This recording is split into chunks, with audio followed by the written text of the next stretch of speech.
really, there is no true conversation that's taking place unless it's a coaching conversation. Otherwise, we're talking to ourselves and the perceptions that we hold about other people and the voices in our heads, right?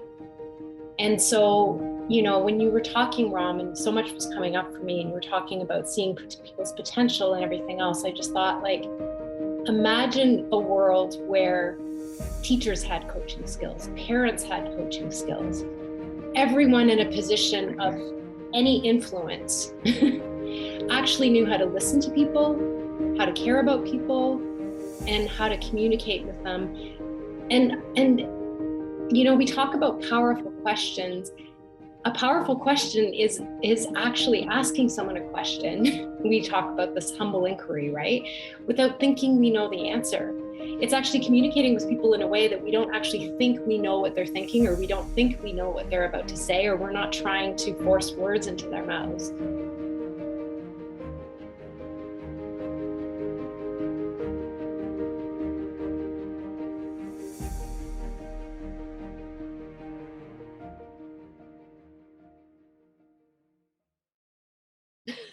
Why do you think I invited her?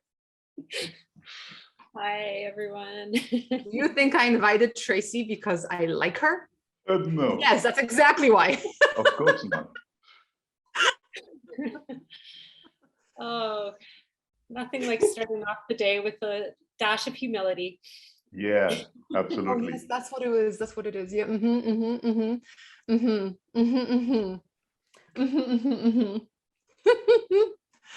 Oh my goodness, what a day. Humility and vulnerability. Yeah. I'm actually curious, as people are coming in, hello. So Tracy and Ram, like for me, my psychological warfare to like cheer myself up when I know that I just can't deal with it. Like I do put on makeup, I do put on, sequins, I hug a cat, I have a glass of wine or eat something delicious. So I'm very much like physical expression of, getting back down to earth. Like what do you guys do? Because you're much more evolved than I am. If something goes wrong.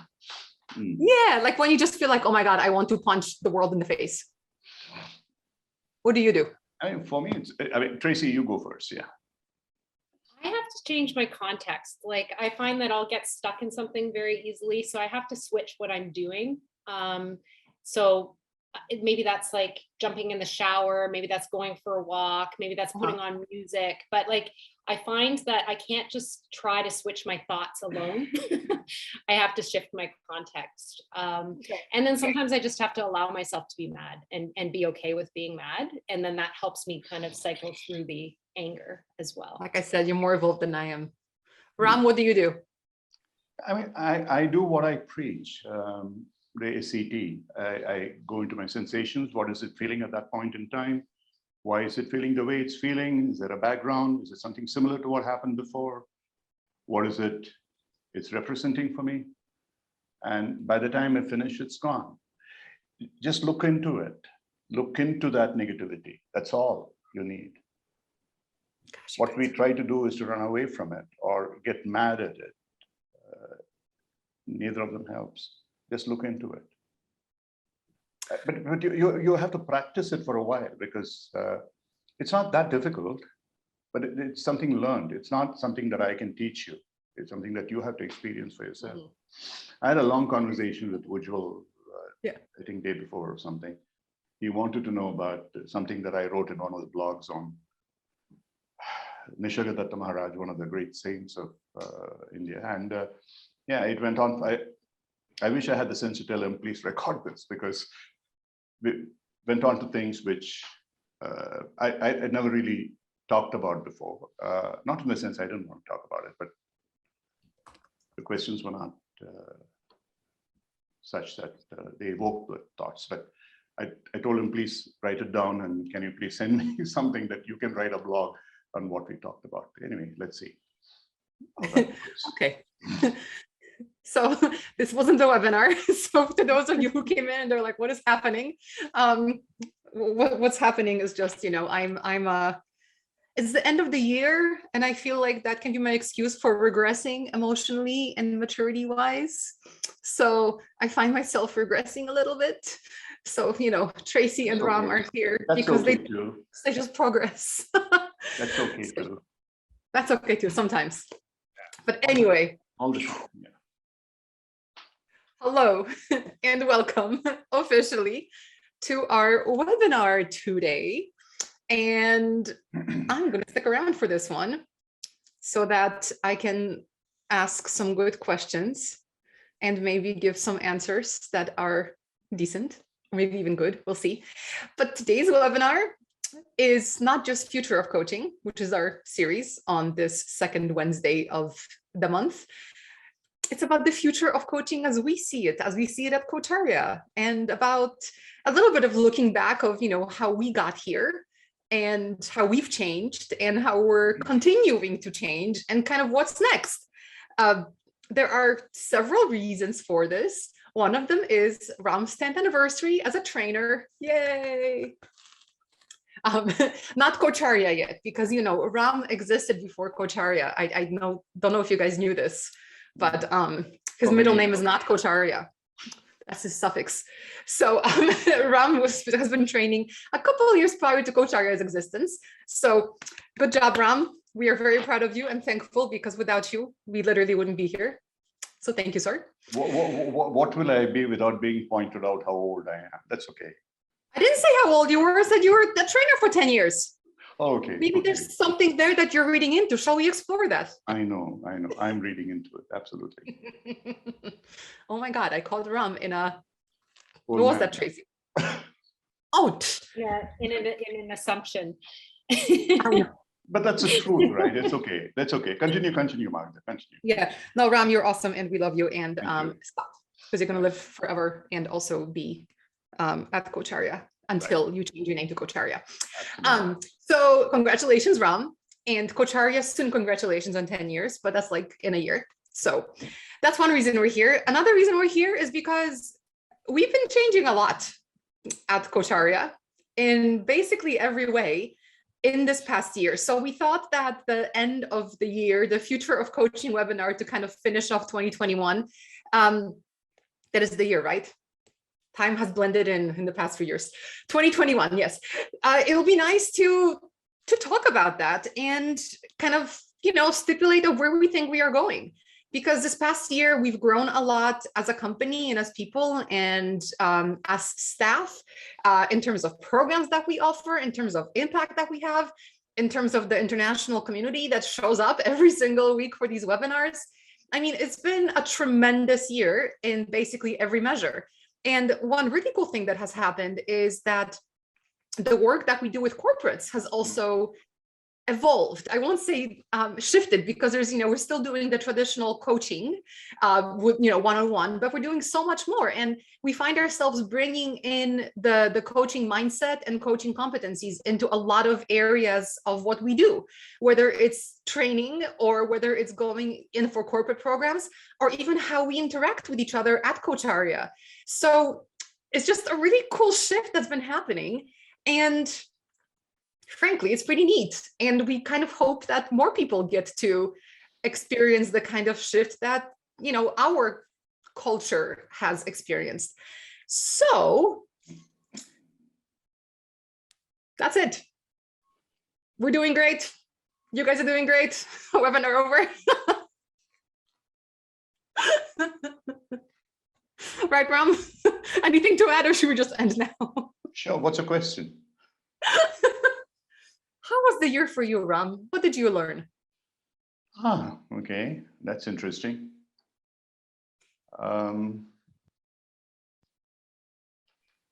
Did I break you? Not really. The year has been great. Like I was just telling you yesterday, like telling you just now before we started, that a week past from today, as I went out on my morning walk, I tripped and fell, and I fell on my force, as it were. And then for a week now, I have this, fortunately, no fracture, but just sprain, that is bad enough. But what it did was to keep me away from the larger problems that were happening around and focus on that pain, which I think was really, it's a small mercy that was what happened. It could have been far, far worse. So I don't know. I mean, we all tend to, like you just now, we were talking about before we started about our negativities and stuff like that.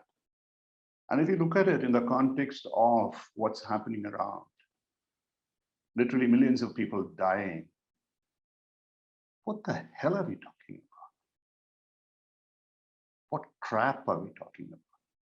When we feel so overwhelmed with somebody did this or that or whatever it is, and therefore I feel bad about it. I don't know. I mean, obviously, from a coaching standpoint, I would try and be compassionate. But another standpoint, I would also say, get the hell out of that space. It's you, I, whoever, we are wallowing in that space of our discomfort, imaginary discomforts, perceptional discomforts. And if you just look at the larger system around us and what's happening out there, it's tiny. So that's what the lesson is. And there are people during this period, the last couple of years, not just this year, last year and this year, who've been magnificent. And strange thing is, these are people who have very little. And they are the ones who have been magnificent. And those who have a lot to give, they've been hoarding. Very few of them forget about, nobody's talking even about money, but are we willing to go out and help? So I'm not talking about specifically this group because we have been trying to do whatever we could, but generally, this is what is happening. And so anyway, those set my teeth on edge. Which at this age of mine is not very good for me, for my well-being. But so if you ask me for my lesson, that's a lesson that I'm seeing. There is at one point you have the tremendous goodness that is possible in all of us, and at the same time, there is also a lot of things which we can do far more differently, far better. Okay, sorry about that. I'm not sure that you bargain for that, but that's what it is. This is our webinar, Ram. Okay. No bargaining necessary. It's okay. Thank you. And Tracy, by the way, if you want to jump in with any comments, questions at any point, just do, because you're very polite and you're always on mute. Well, yes, the background noise here was a little bit much, but that bubbled up so much for me, what you're saying, Ram. And I think that, like, I don't know what I don't think I've had one lesson. I think my lesson changes depending on what I'm going through. But I think maybe if I could sum up, and it's interesting, this is the word that you actually said to me, you asked me to share when I came in, and it was the first word that I said, and that's learning. So maybe my lesson is learning, because I'm finding that every time I feel like, okay, I've got this, I feel like I'm becoming more expansive, I'm becoming a better person. And then something will come up and I realize that I still have something else to learn here. And there was a word that I shared with you the other day, Magda, and I can't remember what it was. I think it was equanimity. Was it? Yeah. And it was a really powerful talk that I was listening to that was talking about how there are so many things in life that are inevitable, right? We're going to have losses and gains. We're going to have praise and blame. And what we need to do is to be able to ride through that and find our equanimity. So I almost feel like it's like a boat riding on waves. And so that's, when you were asking me about, how I move through anger, I think that it's very human to want to stay stuck in our stories. We feel a really negative emotion, and we, for whatever reason, feel like we need to cling on to it and justify it and feed it. And at some point we need to let that go and realize, like what Ram said, that there's so much so much to be grateful for. Like literally the other day I was eating, I've told the story a couple times, so forgive me for those that have heard it, but like I was eating a meal and I thought, wow, this is really good. I don't stop to think sometimes how good my food is. And then I was like, no, I don't stop to think sometimes how lucky I am that I can walk to a fridge and have to decide what I'm going to cook myself. And I have that option, you know? So yeah, that's the type of thing that I think that's my learning. Because when I get stuck in a stupid story about what somebody did or how they didn't value me or some sort of BS like that, it just comes back to the very simple moments of like, what can I appreciate in my life and what can I learn from it? Whereas I literally always am thinking about how good my food is. And the wine. And the wine. I'm a simple person, you guys. No, so do I. And that's my single malt, so that's okay. Let me take that as a segue, Tracy. The point is, when we talked about the learning, what we want to do as coaches, and today one of the things that Magda had put out in the mailer was about where do we want to go, and we can talk about each of those. But essentially, who do we want to be as coaches? I mean, yesterday in my cohort, you were talking about the EMCC personal statement, that it's not about a biodata or a CV, but it's about who do you really wish to be? Who are you now? And where do you want to go from here to there? And what are you experiencing in what you have done so far? And it was, and I wish, I'm hoping that ICF someday would do something like that, because that's about reflection. That's about what we are about ourselves. So very often when I think about what is that we want to be in the future, like the question I always open my cohorts with, what does the universe want you to be? We often lose sight of the fact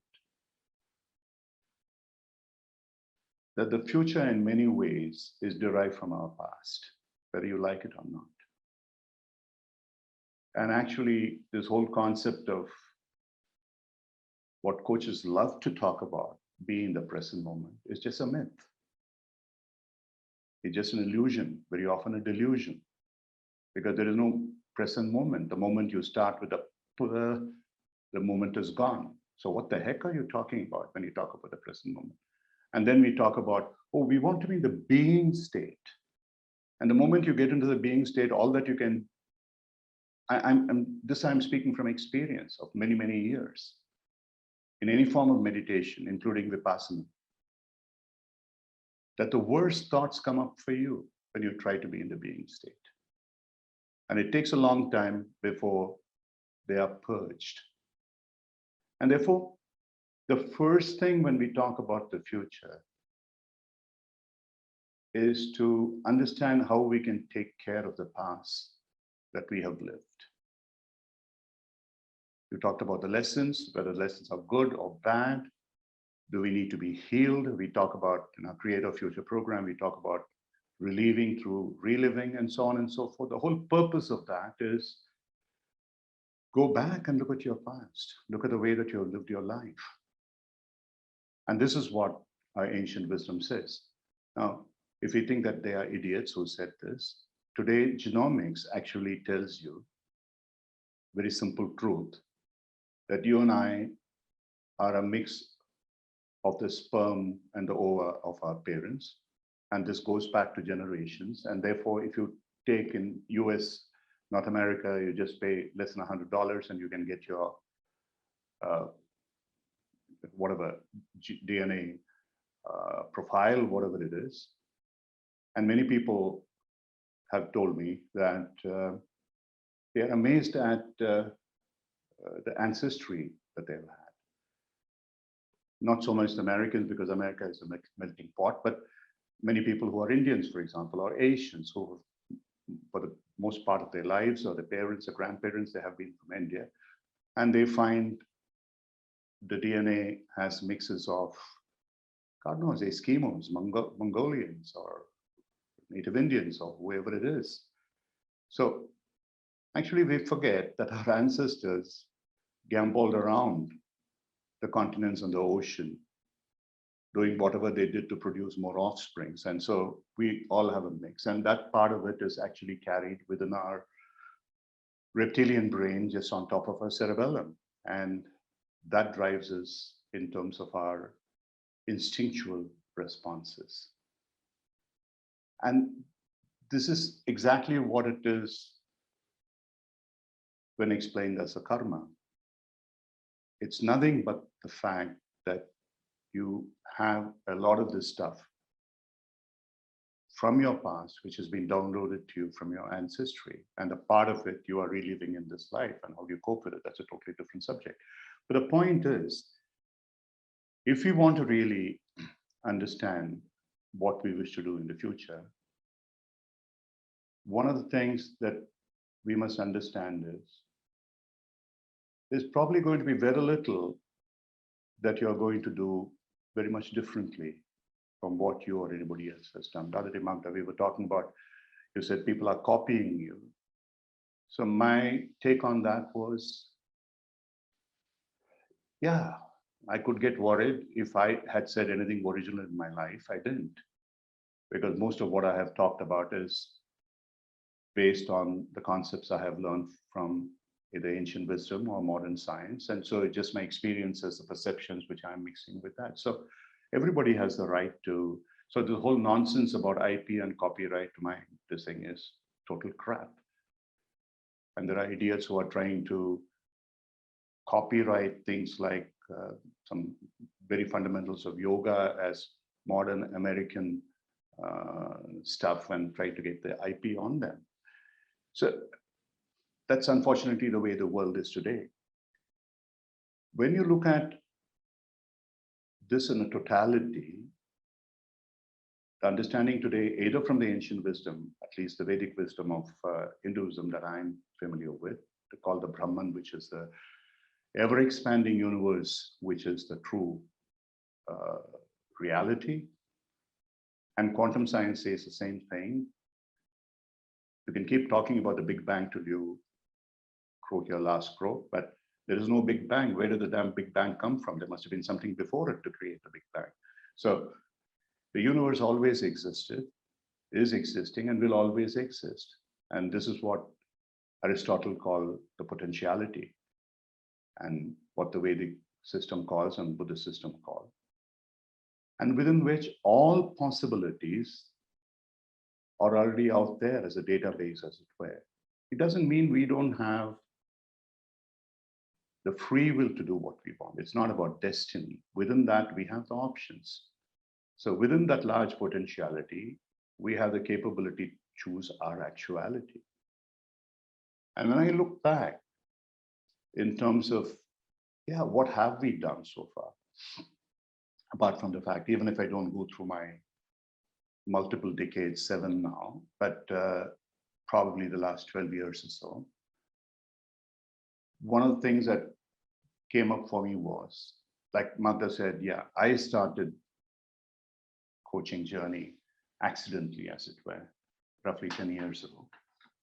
But Coacharya, we founded about a year later, probably half a year later, Pranav and I. And at that point in time,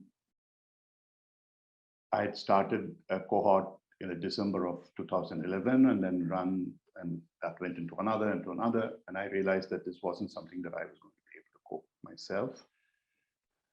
And so as I was in Chicago the next summer, met with Pranav, and he was in between. He had done his MBA and or master's in something from Northwestern, and he and Alex were about to get married. So he was in between jobs. He wanted to do something on his own. I said, why don't you join me? Let's create something. Unfortunately for me, he agreed. For me, that was one of the greatest things that happened, because to work with your own son or daughter is always a bit of a knife edge. It can work either way. So it's like like some people say, marrying a very dear friend, you can lose your friendship. You might lose your partner as well. So it's something of that sort. But fortunately, it did turn out well till such time as he decided that he would like to play the thing. And one of the greatest things that happened, of course, I think 5 years later, he brought in Magda. But in those first 5 years, he helped me create multiple things, the websites and so on and so forth. But one of the things that he kept harping about, which at that time wasn't really, really the highest priority in my mind, was to look at it globally. He said, yeah, you may be in India today, but he kept repeating this, that I want to see more non-Indian faces out there. So it so happens today, both of you are non-Indian faces. And Magda came in about 5 years later, and she made that happen. There are many other things, like, for instance, the design of the Coacharya logo, which was done by a very dear friend of his, Prashant. Magda knows him very well now. And we had a chat, and then he created this out of nowhere. And of course, he didn't get paid. None of us did, including Magda, for the first couple of years. So it was truly something, I don't know, she can explain later why she did it, but something we believed in, that it would happen. And so over the next 3 years, 4 years, 5 years, whatever it is, it's worked out. So, but what I'm coming to is, after all this rambling, is really many of the things that we are talking about today actually had some origins in terms of discussions we had, and which later got refined with discussions that Magda and I used to have over the last 5 years. Simple things like, I never understood why coach training should be different from coaching. And of course, people had to make their money, they had to separate it. The same way I couldn't understand why individual coaching is so highly priced. In an organizational context, it's valueless, absolutely. Because coaching the individual doesn't change anything within the organization, rarely does, and nobody even measures it. Sure, you coach the individual as part of a larger organizational setup, that is different.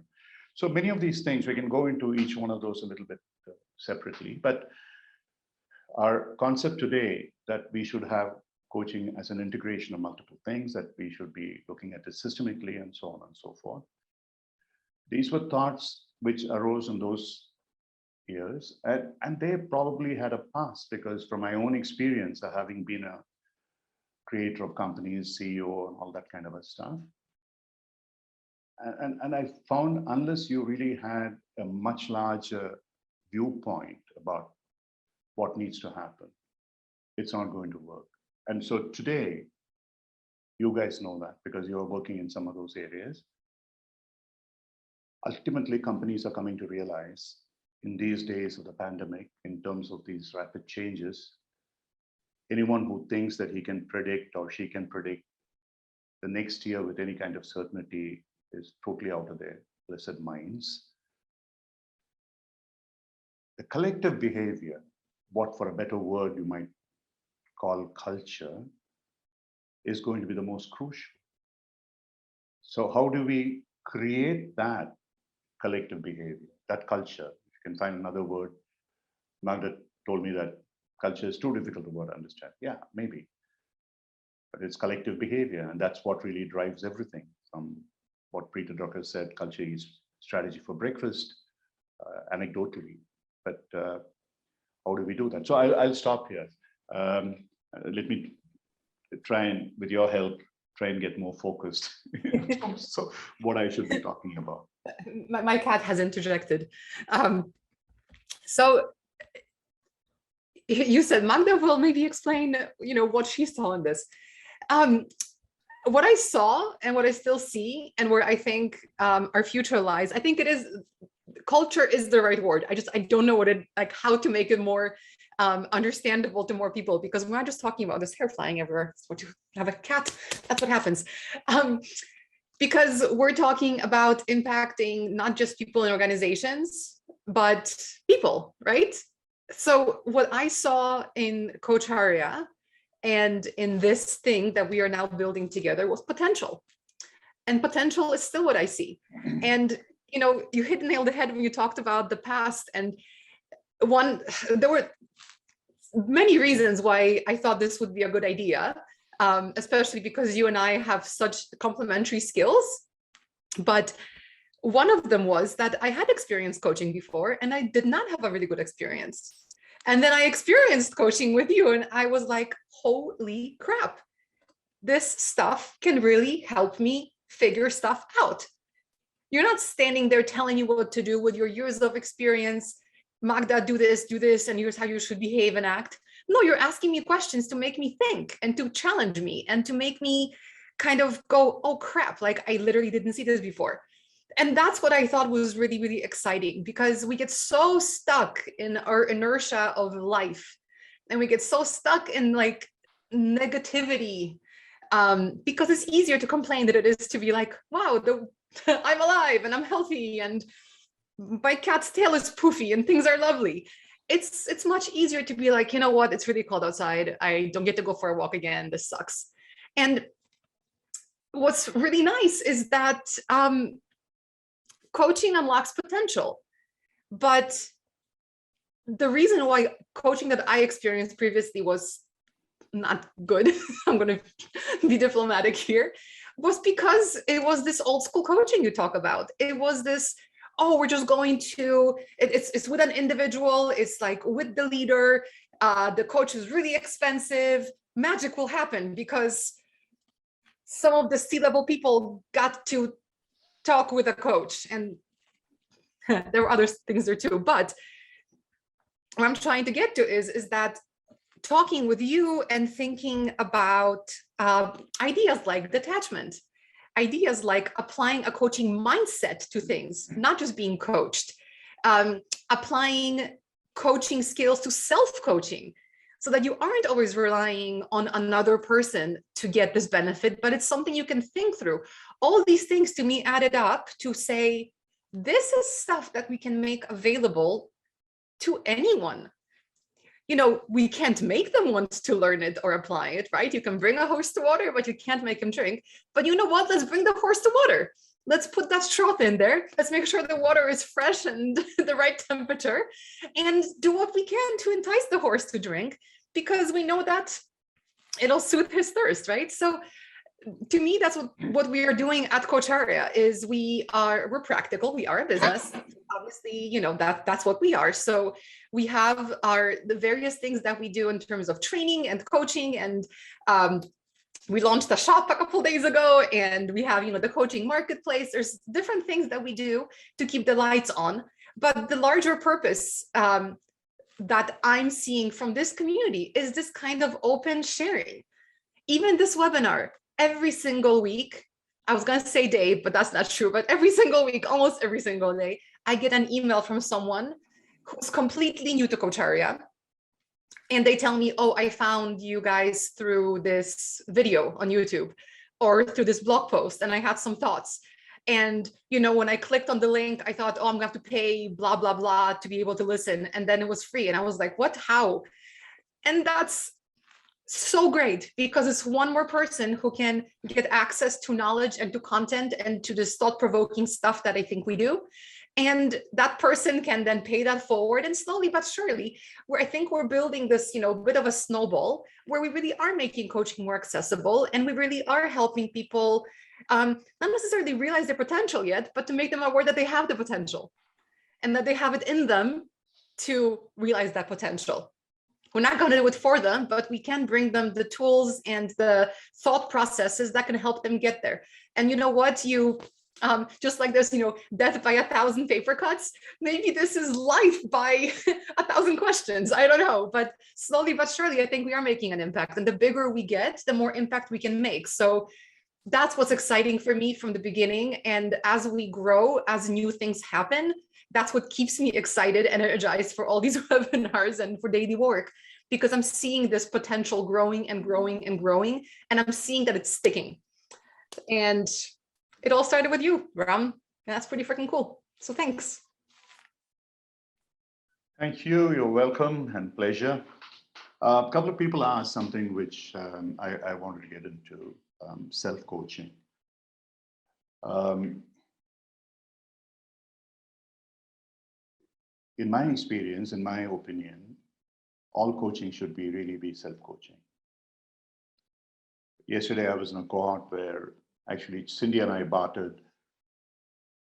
She was working with my group as a mentor, and I had gone into her group. And someone asked me,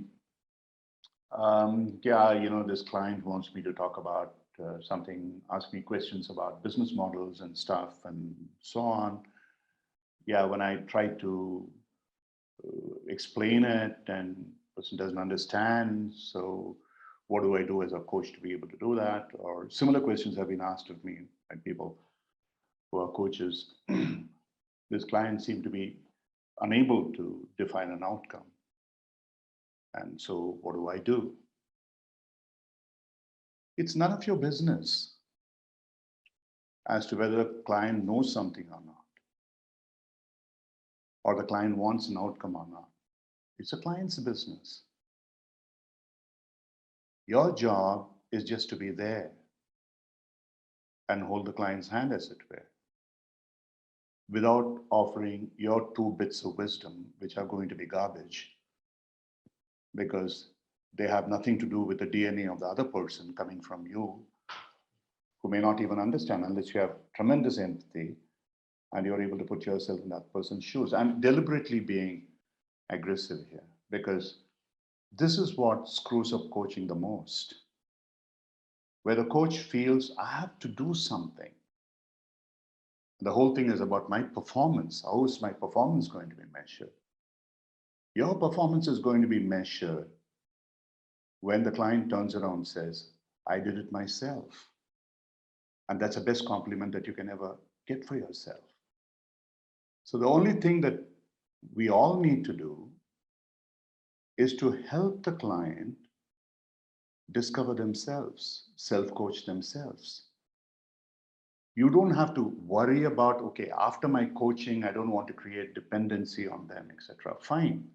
That's a noble thought. I agree with you. No coaching assignment, to my mind, should last more than 9 to 12 months, but it should not be anything less than 9 months as well, because of the neurobiological changes that are required to create that awareness inside your neurobiology. But at the same time, totally, you cannot create dependence of the client on you. But more importantly, even during the coaching conversation, why do you want to create any kind of dependence? Constantly be exploring, constantly motivate the client to be able to do. It's not that difficult, but it's difficult because we no longer think like a child. That's why many times in these webinars, I have talked about my interaction with my granddaughter, who's now 7 years old. When I was four or five, and I used to walk her to her school bus, we used to have these conversations which were mind-shattering for me. And I truly had to come up to her level. I had to come up to her level. And that is really what makes the difference for a coach. You have to come up to the mindset of the client. Don't think the client is ignorant. The client is not. You are ignorant if you think the client is ignorant. You have no business to be a coach. And that's a whole Rogerian philosophy that we keep trying to, which is probably very strange to many people who haven't trained with us, but people who train with us, this is where we start, the client centricity. And not just words, empty words. So when I look at this, I often wonder why there should be so many competencies. What for? We talk about 3 C's in Coacharya: the contracting, the communicating, and concluding in terms of awareness, action, anchoring. Add one more at best if you really want to define what should be the ethics and coaching mindset, which is client centricity, the 4 C's. That is all that you need in terms of any kind of coaching skill or coaching competency or coaching mindset. You need to be client-centric. You need to have a contract to start with, because the outcome is important in many of the things that we do, but it's not our outcome, it's about the client's outcome, what the client wants to achieve, and communicating to engage and relate to the client. So automatically you build that trust, intimacy, presence, or whatever it is. And then end up with the concluding part, which is about creating awareness and then action, and then anchoring that through action learning. So all that you need really are 4 competencies. But possibly coaching institutions will lose their credibility if they reduce it any further. So you have to create more and more and all kinds of stuffs and dozens of markers and so on and so forth. You don't need any of it. You just have to understand that this is what needs to happen. And when you watch such a conversation, and as an assessor at the MCC level, I come across some of those amazingly brilliant conversations in 30 minutes, someone bringing out the best in the other person, just by simply going through a somatic ontological inquiry. These are big words, but they are not really. It's just about inquiring with the person. You are saying that. How does it feel for you? What is the sensation that is happening within you? Look into your own body. They may have never done that before. So take the permission. But everybody, I haven't met a single person who hasn't been able to do it in my experience with literally thousands and thousands of people. And then what's happening? What is the emotion that is coming up? And then related to thought. So what is it then needs to happen that needs to make you better? And there are these coaches who talk about powerful questions. So what if you had a magic wand in your hand? What if you asked a friend who knew the answer? The most moronic questions. All that you have to ask the client, what are you feeling inside? And the client will tell you. And you don't have to offer anything. Very often people tell me, okay, if they feel it in their heart, if they feel it in their stomach, if they feel it, whatever it is, what does that mean? You don't have to know. The client will know. But of course, there are ways and means how you can understand what it is about, but that's not coaching. It's more therapy then. So these are some of the things that we need to look at. And Tracy, you and I have talked about some of these things when talking about, you ran this program, mindlessness, mindfulness to mindlessness, and so on and so forth. Yeah, I don't know if I'm not quite sure whether I'm making sense, or is there anything that you can ask one of you, which probably creates more sense? Because somebody did ask about self-coaching, so I want to get on that. And I think that self-coaching is really the fundamental of any coaching. And I think in the future, 80% of coaching will be self-coaching. Only 20% will be requiring, if we had our way in Coacharya, to help people, which is what will make coaching really democratic. We will democratize coaching. We'll make it more affordable. Then we can offer on-demand courses. A lot of it can be free, or it can be charged minimally, because we too have to survive. Our coaches have to survive. But once that is done, it's maybe surely there will be about 20% of the cases where you would need someone to assist you. And as a result of it, there could be many other things that will happen in the future which could change coaching as we see today. Yeah, let me stop.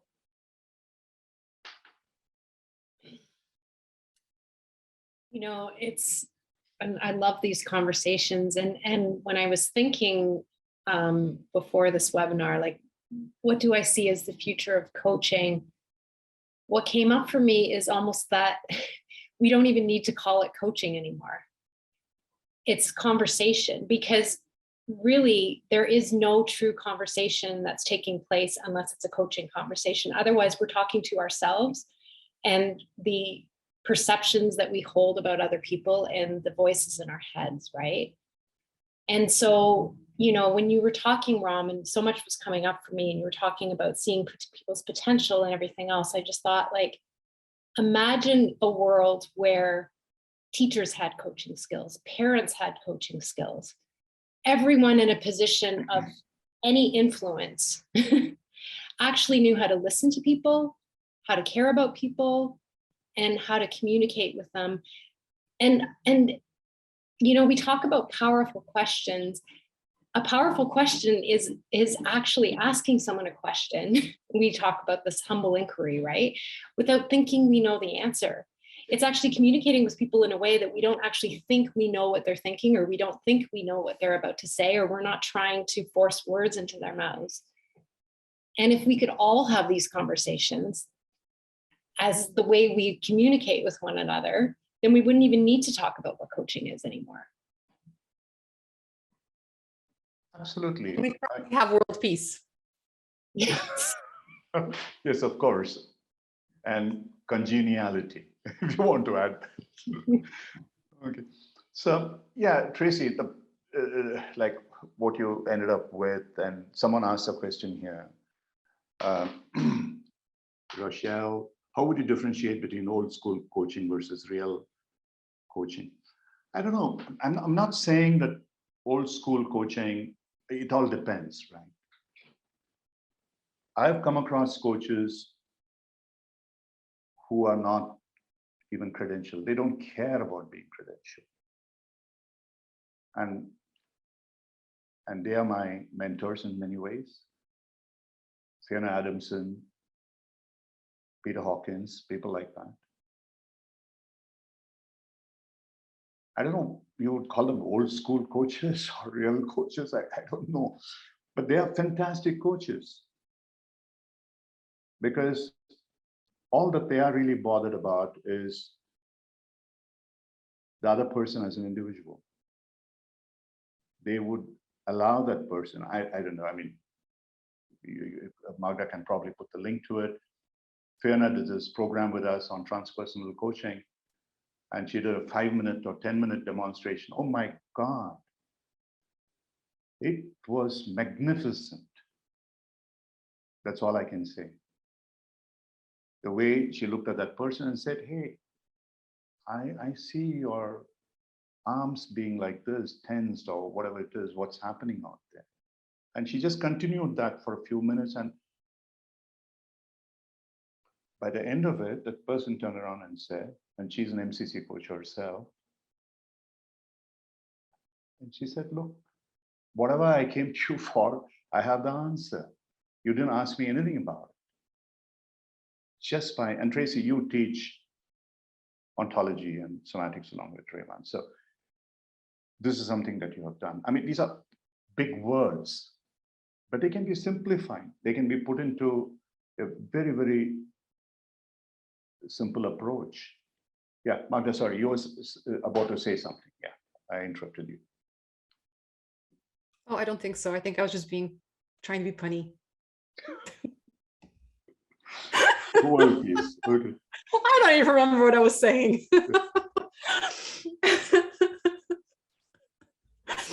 Sorry, guys. I'm glad you're laughing. I was looking at the chat, and I'm not as clever as you, where, you know, my brain can follow my own train of thought.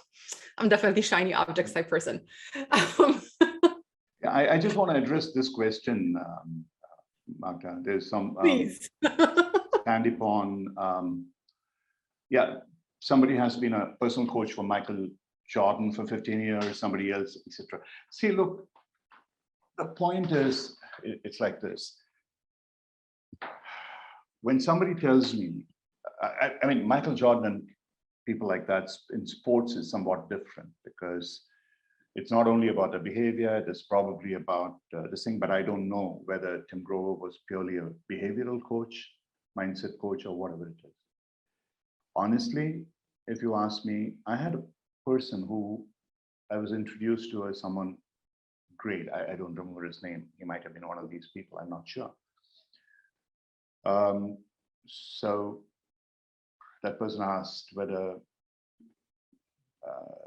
he would like to talk to me. And he said, yeah. So I talked to him, and then he went on and on about, I've been coaching this person for so many years, and so that person for so many years, and so on. So I said, if you're really coaching that person, did something change within that person that he or she could continue with that for the rest of the period? Was it necessary for you to have the relationship for 15 years? The person turned abusive. Said, you asked for this damn conversation, and I'm telling you how good I am, or something like that. I said, thank you very much. I made a serious mistake.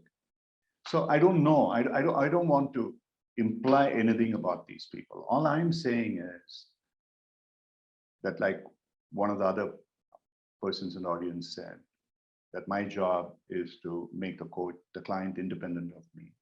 I totally agree. If you were coaching somebody for 15 years, then you are mentoring that person. You're not coaching that person. And honestly, you're not really helping that person if that person hasn't grown in those years. So I don't know. There might be a contextual difference in terms of what happened. I have no idea. So I do not want to diminish the importance of these people. But certainly, it would seem a little bit odd to me. Okay. Ram, we said I that actually want to go back to this. Michael primarily on mental toughness and emotional mastery. Very, very honestly, these are things, if you cannot do it in 1 year, you are never going to be able to do it. Let's be very, very clear. And I'm willing to challenge anybody on that. Either you do it or you don't. Mental toughness doesn't take 15 years. That means, what the heck? What's happening? Or emotional maturity. If it is taking 15 years for someone to be emotionally mature, what do they start with? With a negative birth date or something like that? What are we talking about here? So anyhow, I honestly, I really don't want to ask about, talk about things which I don't have the background about, but which then leads me into something else. And this is, Tracy said this, something which triggered off this thought in me. Every one of us is a coach. Every one of us is a leader. Every one of us is a healer. We have those natural abilities within us. If you read Timothy Galway, who wrote about the inner games and so on, what we screw up is having a part of our mind, the inner voice, which is controlling us, which takes away from that knowing mind, which has the ability to help us to be a coach, a healer, and a leader. So all that, if you are really good coaches, we are trying to do is to help people realize their true self in a way. And by the way, that is what is the meaning of the ultimate state of awareness in yoga, which is called the samadhi, which in Sanskrit, all that it means is your true self, what you were before. And that is all there is to it. And so one of the things that Magda and I have been talking about, and people like Tracy are actually working on this and a few others, is in terms of how do we offer, in a sense, that learning. And I'm very glad that ICF has moved away from the word training to education. And therefore it's about learning. In fact, they should move away from education to learning, which is even better. So it's not about training, it's about someone learning from you, because there are many things which you cannot teach, but you can learn. Can anyone ever teach somebody to swim or to dance or to sing? You learn. Maybe they can guide you a little bit. Maybe they can help you, saying, hey, this is how you can improve. And that is what we as coaches are doing, to help people learn about things. And for learning about things, we cannot be elitist. And we cannot charge the kind of fees that people charge today as executive coaches or whatever. Okay, sure, I don't mind robbing the corporates, that's fine. But in general, coaching should be far more affordable. helpful to people who really need that across the world. So we are trying to create that community. And our vision, we were talking about it and we'll continue to talk about it, is to create several millions of that in our community, who can be provided multiple ways, the wherewithal to be able to become those coaches, healers, and leaders, which I think is all the same, truly. They come together. And the other one, which I see certainly happening in the near future, is individual coaching pretty much becomes subservient to a larger systemic approach with a large part of group work that is being done. Because just working on individuals to change their psyche and so on is fine if they are sportsmen or a few people who are individual workers, but by and large, 90% of people, they work with groups, they work with teams, and therefore they need to know how to do that. And in order to be able to do that and to be able to evidence it, you have to work with those groups yourself. And if there are more angularities, then you can work with them individually. So that whole integration of individual, group, and team with the larger systemic approach to organizations is going to be surely going to happen. And the integration of these multiple disciplines with very little variation that, but using a coach-like approach, be it in training, be it in facilitation, be it in mentoring, be it in counseling, be it even in therapy, for instance.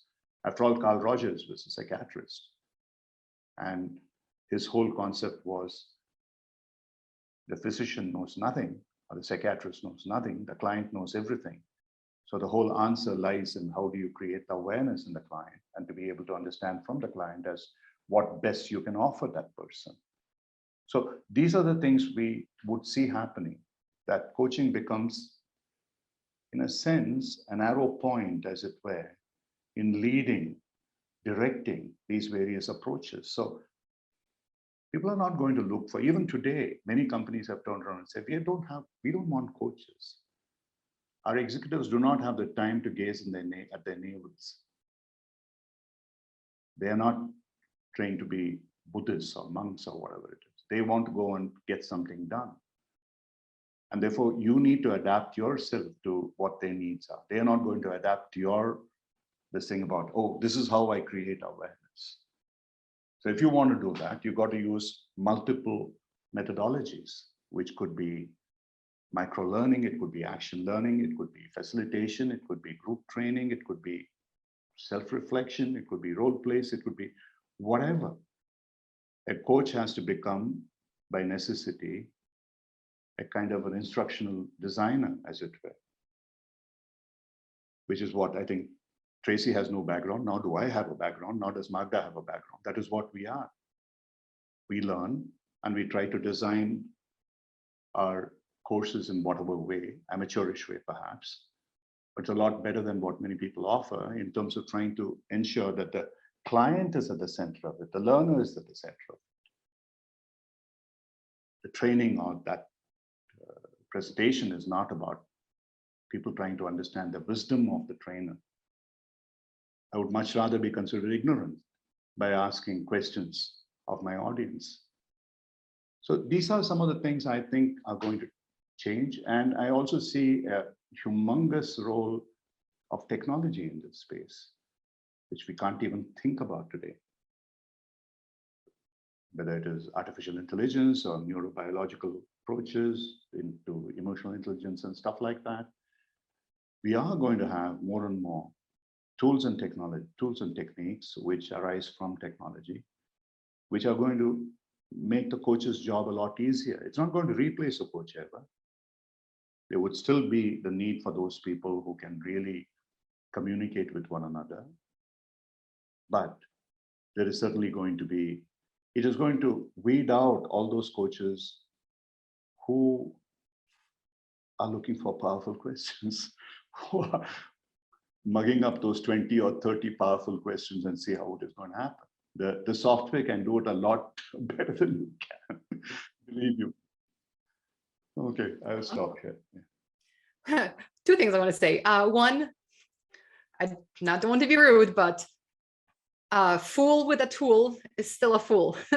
So software is great, potential is great, but I think at the end of the day, there needs to be some fundamental learning that happens with the humans before anything can augment or replace the human interaction. But maybe it's a different discussion.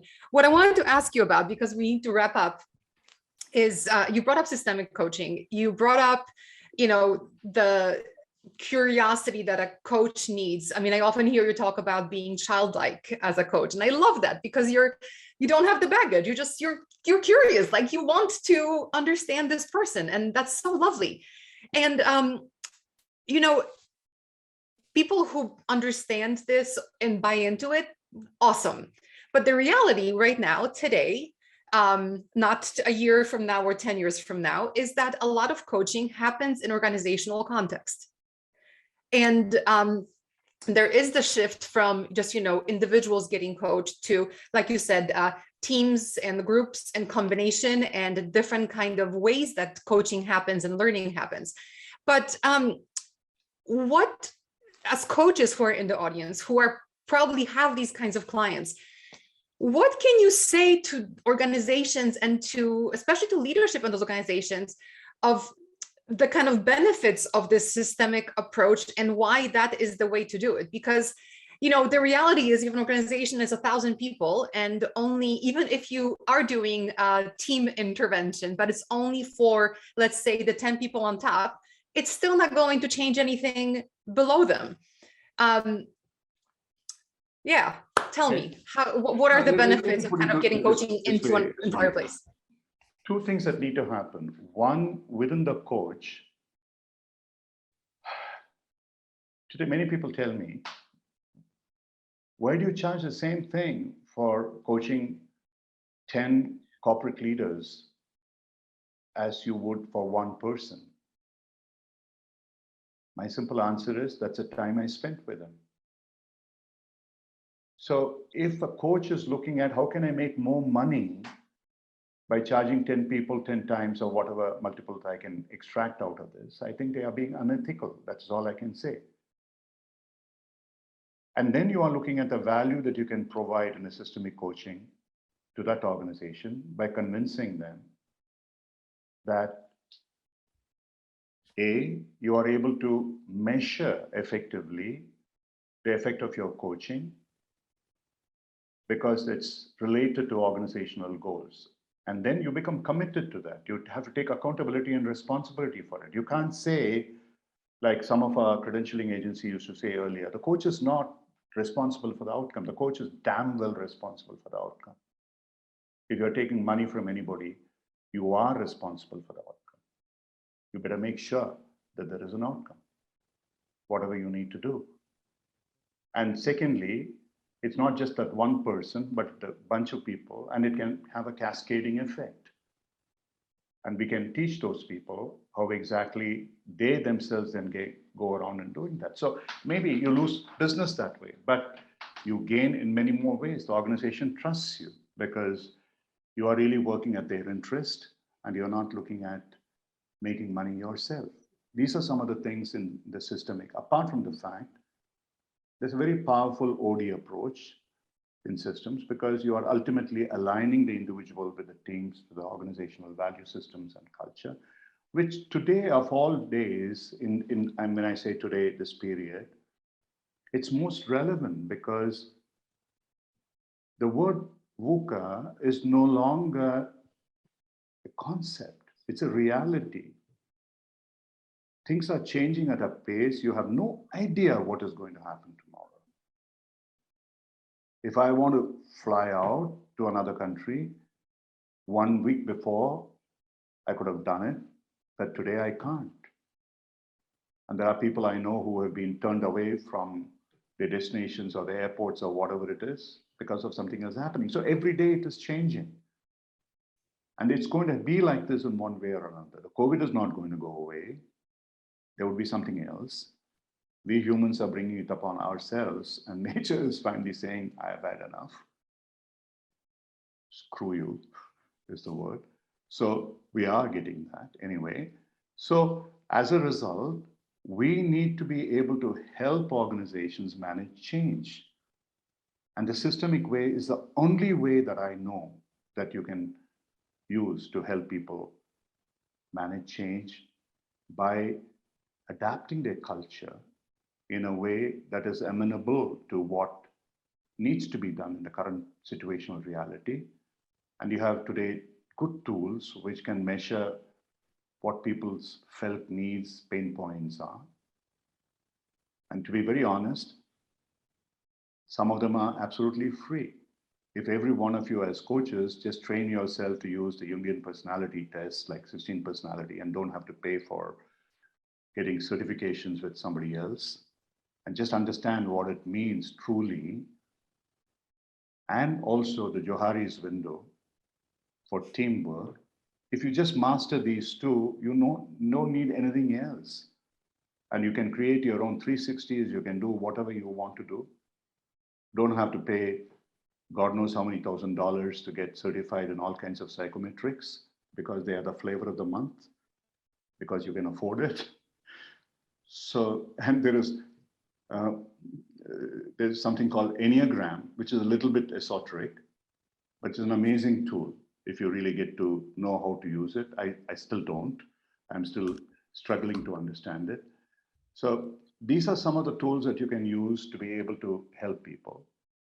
And to answer your question, Magda, is that if coaches are willing to take the effort to understand a little bit more about this, about change, about culture, about organizational development in the lines of Kurt Lewin is dead, but Edgar Schein is still living, Peter Senge is still living, Otto Scharmer is still living, understand more about the theory U, which is a brilliant, absolutely phenomenal concept.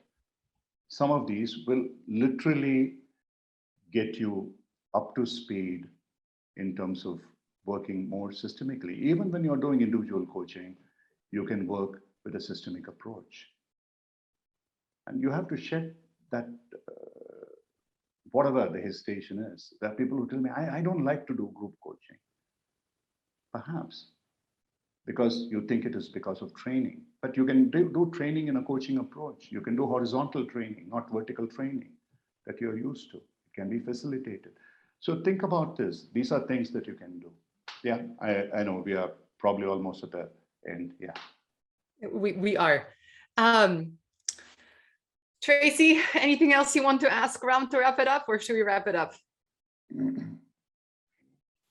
I think that this is a good time to end.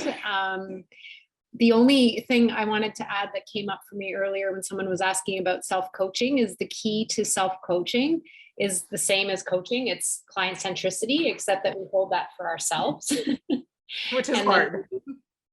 Which is very, very hard. Yes. No, help people reflect. I mean, you know about it, Tracy. You have done research on it for EMCC.